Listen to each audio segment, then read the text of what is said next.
In 1967, Adam West put on his Batman costume one last time for a secret project.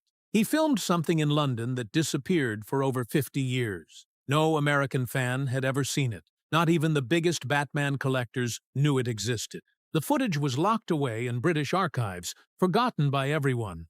Then, in 2018, someone found it during a search for lost TV history. What Adam West said in that missing scene shocked viewers. The discovery proved that even the most famous superheroes can hide dark secrets. In 1964, Ed Graham Productions picked up the rights to develop a Batman TV series. The idea was to make a straightforward Saturday morning adventure, something in the style of The Adventures of Superman that CBS had aired for children back in the 1950s. The plan was to cast Mike Henry, an NFL linebacker who later became Tarzan, as the first live-action Batman on television. By 1965, CBS was close to signing the deal, but weeks of talks stalled. The network never picked up the show. If it had gone through, Batman might have ended up as a tame children's program, which could have crushed the character's place in pop culture for years to come. Henry soon left the project to play Tarzan, and the whole plan collapsed just before filming was set to begin. That failure meant the world never saw a Saturday morning Batman, but it also cleared the way for the primetime version that later took the world by storm. That same year, something unexpected happened at Hugh Hefner's Playboy Mansion in Chicago. Hefner decided to screen all 15 episodes of the old 1943 Batman serial. The gathering was filled with celebrities and socialites. At first it looked like nothing more than a nostalgic party, but it set off a cultural reaction that no one had predicted. Guests dressed up, shouted at the screen, booed the villain, and cheered during the action. The New York Times and other outlets covered the screenings, noting the wild atmosphere. Suddenly, Hollywood executives began to see Batman in a new light. The old serial, once forgotten, had become trendy again. Hefner's party showed that people were willing to embrace Batman's over-the-top style as entertainment. Without that event, the character might have stayed locked away in dusty film reels. In 1965, Columbia Pictures took advantage of the buzz and recut the 1943 serial into a single 4.5-hour film called An Evening with Batman and Robin. It premiered at the Playboy Theater in Chicago and quickly spread to art house cinemas and college towns. Crowds poured in, with theaters selling out midnight showings and concessions hitting record sales. Some theaters even split the screenings over 2 days, with 7 chapters on Saturday and 8 on Sunday. Reports described lines stretching around the block, with fans showing up in costume. The success stunned Columbia executives and also caught the attention of ABC. The numbers told the story clearly. Batman could draw huge audiences. Those ticket sales and headlines convinced the network that a live-action Batman show could be a major hit. Around this time, Yael Udoff, a young executive at ABC, stepped into the spotlight. Udoff had been a Batman fan since he was a child, and after seeing the audience reaction in Chicago, he believed more than ever that the character belonged on television. He began pushing the idea at every meeting, even shouting, "We ought to do Batman," at his bosses. At first, they laughed him off, but Udoff refused to stop. He wrote a full proposal for a stylish series that mixed elements from James Bond and The Man from UNCLE. His persistence became legendary. Some ABC executives even admitted they started reading Batman comics in secret, hiding them inside business magazines on cross-country flights. In the end, Udoff's determination played a key role in convincing ABC to take the gamble. When William Dozier was hired as the producer in 1966, he admitted something surprising. He had never read a comic book before. When he finally picked up a few Batman issues for research, he found them so strange that he decided the material couldn't be taken seriously at all. Gadgets like shark-repellent bat spray and storylines about Batman surfing against the Joker convinced him that the only way forward was comedy. Rather than copying the comics directly, he chose to make the show a campy parody. It was a bold choice at a time when American culture was already filled with satire, from Andy Warhol's art to Lichtenstein's comic-inspired paintings. The result was unlike anything on television.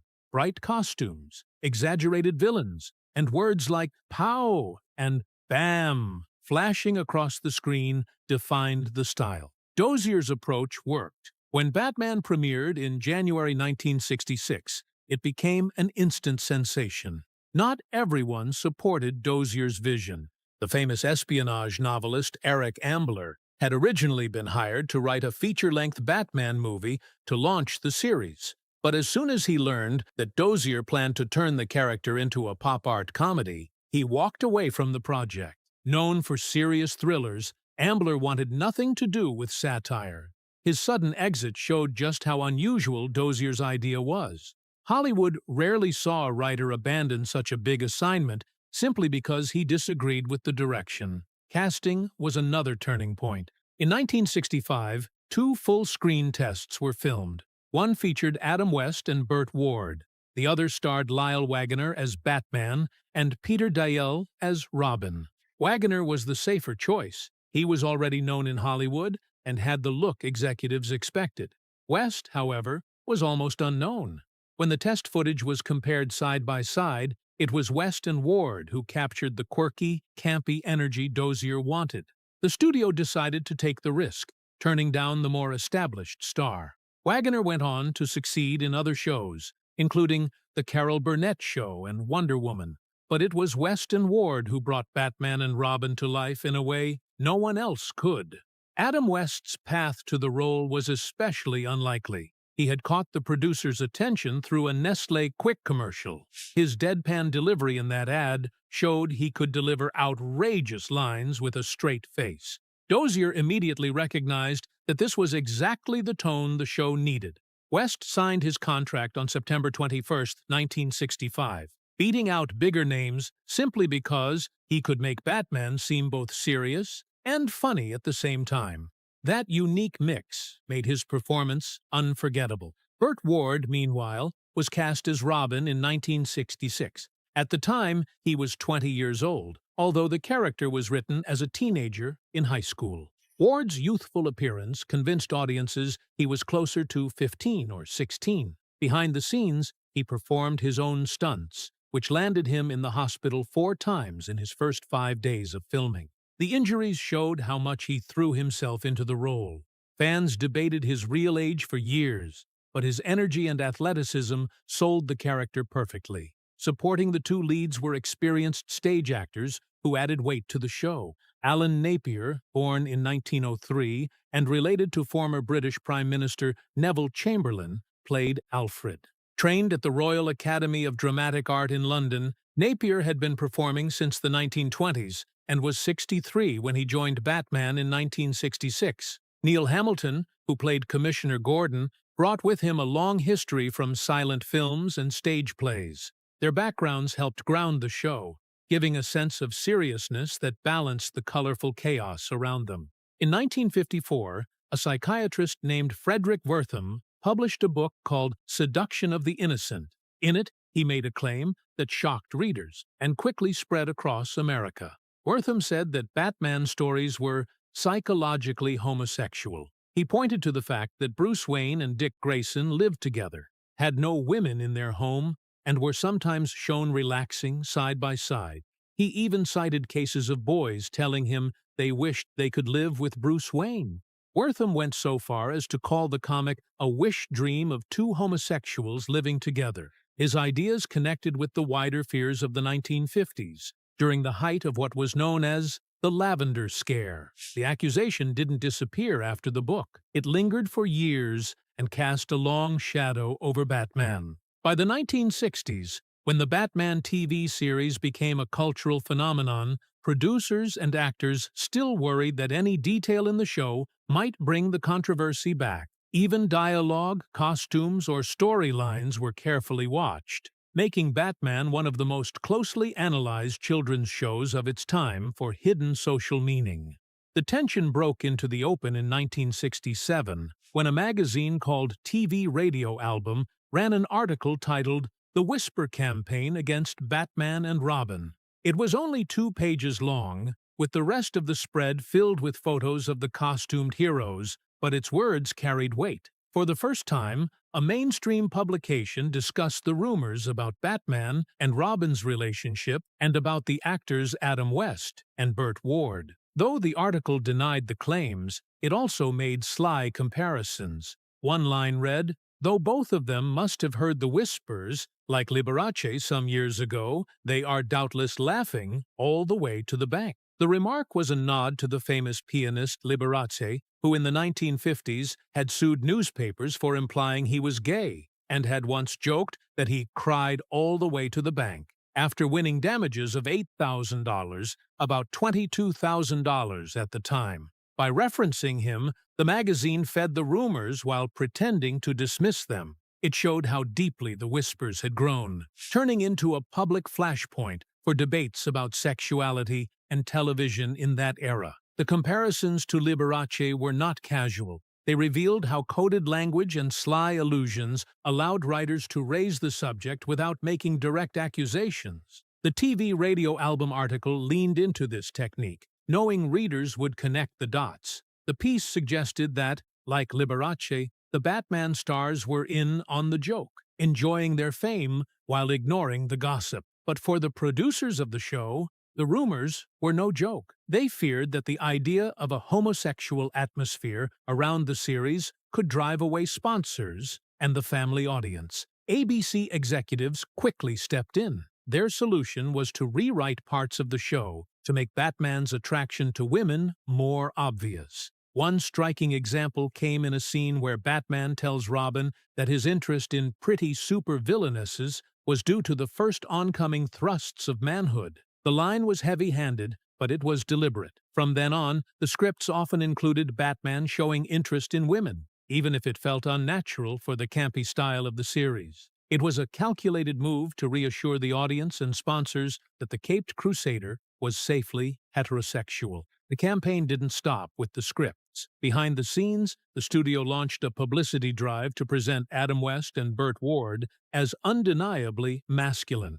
Magazines and press kits showcased them practicing karate, talking about their marriages, or showing off their children. Even their workouts and hobbies were framed as proof of manliness. The effort was almost desperate, but it reflected how much pressure was on the actors and the network. A simple rumor in the 1960s could threaten not just a star's reputation, but the success of an entire series. Meanwhile, the show itself began to face problems that had nothing to do with rumors. In January 1966, Batman exploded onto television screens and was an instant sensation. At its peak, in February, it was watched in 14 million homes, grabbing an astonishing 42% of the viewing audience. But the excitement didn't last. By March 1966, the Wednesday night episodes had dropped so much that they barely stayed in the weekly top 20. ABC memos at the time admitted that the novelty was wearing off and that the formula was already starting to feel repetitive. The phrase "Batman fatigue" began making the rounds. By the summer of 1966, the decline had turned into a collapse. Just months earlier, Batman had been one of the most popular shows in the country. But an Associated Press article on August 11th reported that ratings had taken a sharp decline, and Batman no longer appeared on the list of top-rated programs. Merchandise was still selling well, but the viewers were gone. Networks had expected some drop in the summer months, but this was far steeper than usual. The craze that had influenced fashion and slang was already fading into the past. The Batman movie, released in 1966, was supposed to revive the excitement. The studio poured money into promotion and expected a major hit. Instead, the film earned only $1.7 million at the box office. It performed at 122% of a normal film in 20 key cities, but studio experts had expected closer to 200% for a true hit. Merchandise sales stayed strong, but the movie itself failed to make a profit. The letdown shocked both 20th Century Fox and ABC, who had counted on the film to extend the life of the franchise. When the second season began in September 1966, the ratings told a grim story. Batman averaged in 34th place across all shows on television, a devastating drop from its top 5 position earlier that year. Some episodes even slid into the 40s in the rankings. Adding new villains like the Archer and Catwoman didn't help. The numbers made it clear that the magic had faded, and cast members openly worried that cancellation was coming. The most surprising piece of so-called banned Batman content from the 1966 era wasn't an American TV episode at all. It came from London in May 1967, when Adam West stepped into his Batman costume to film a road safety message for British children. For more than 50 years, no one had seen this footage. Not even the most devoted American Batman fans knew it existed. The film was finally brought back to light in 2018, when the archive group Kaleidoscope discovered it during a campaign to recover the United Kingdom's top 100 missing television clips. Until then, it had never been screened outside Britain, and most assumed it was lost forever. When the public finally saw it in 2018, it felt like uncovering a hidden treasure from both superhero and British cultural history. In the clip, Batman uses his fame to teach children the curb drill, Britain's version of road safety rules. Standing on a quiet street, Adam West warns children about the deadly daily danger they face when crossing the road. He demonstrates the steps with calm authority. Stop at the curb, look right, look left, look right again, and only cross when it's safe. He stays fully in character as Batman, blending the American superhero image with British safety advice in a way no other actor has ever done. For decades, the film remained unknown, making its 2018 rediscovery a powerful reminder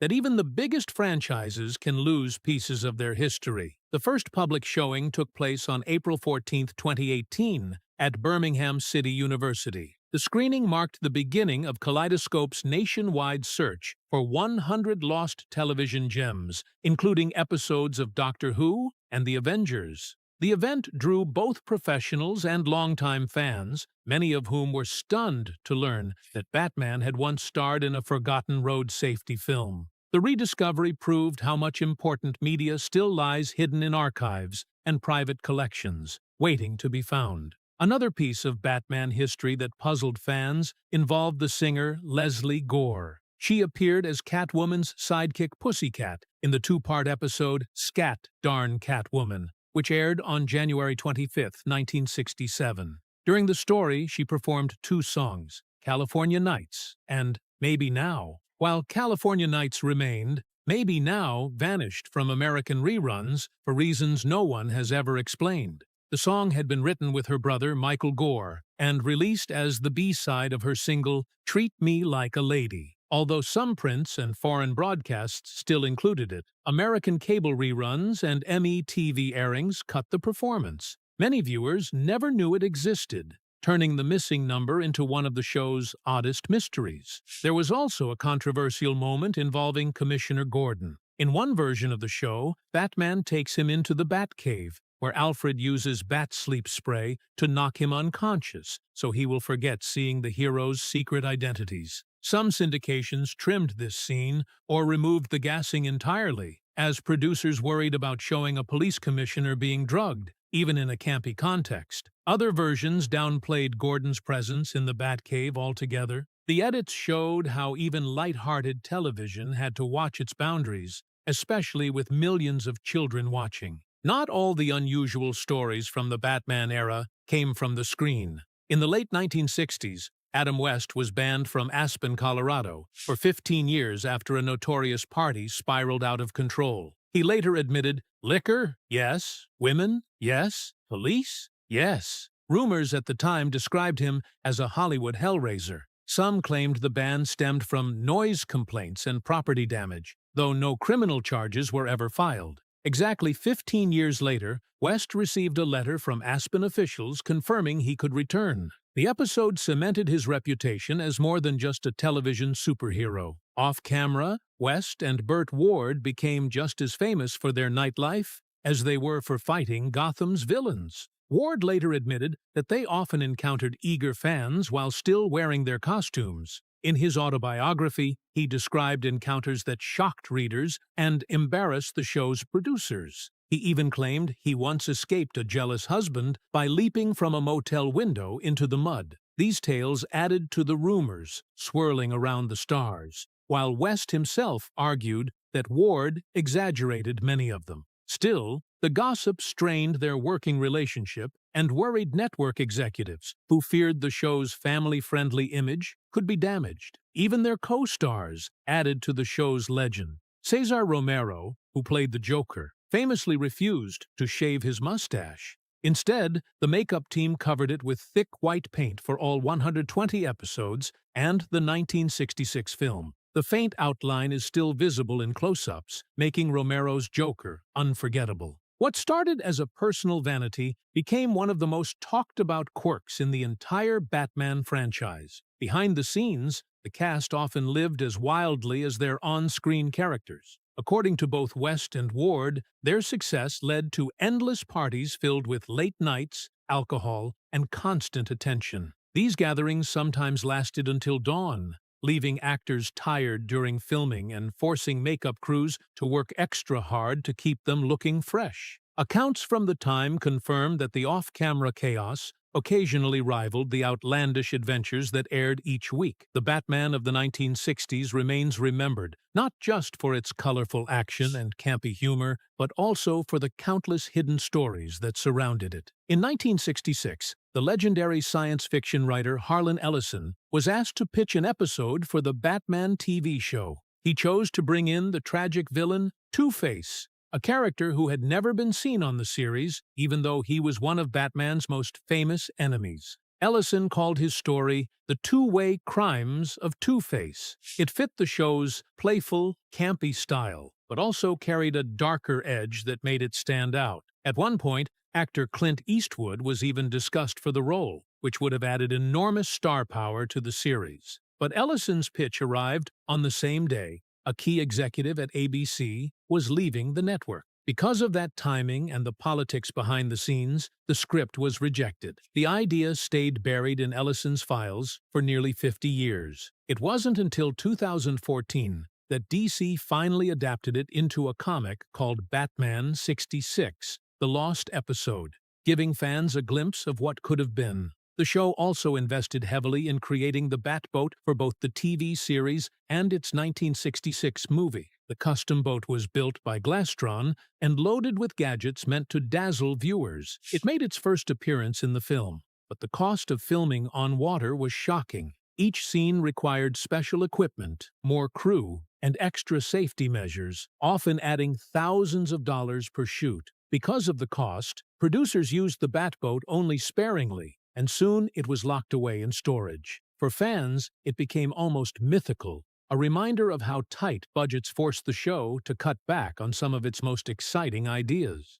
By the third season in 1968, Batman's ratings had collapsed. ABC canceled the show abruptly, but just as hope seemed gone, NBC showed interest in saving it with a fourth season. Then a stunning mistake was revealed. The producers had already bulldozed the sets, including the Batcave, Wayne Manor, and Commissioner Gordon's office. The cost to rebuild them was estimated at several $100,000, equal to more than $2 million today. When NBC learned of this, they dropped the idea. What could have been a rescue for the series ended in what is now remembered as one of television's most expensive production blunders. For years, fans believed NBC had seriously planned a fourth season, but official records tell a different story. Ratings had already hit their lowest point, and the budget was running at a loss. Only 17 episodes were ordered for the third season, and costly features like the Batboat were either dropped or rarely used. Once the sets were destroyed,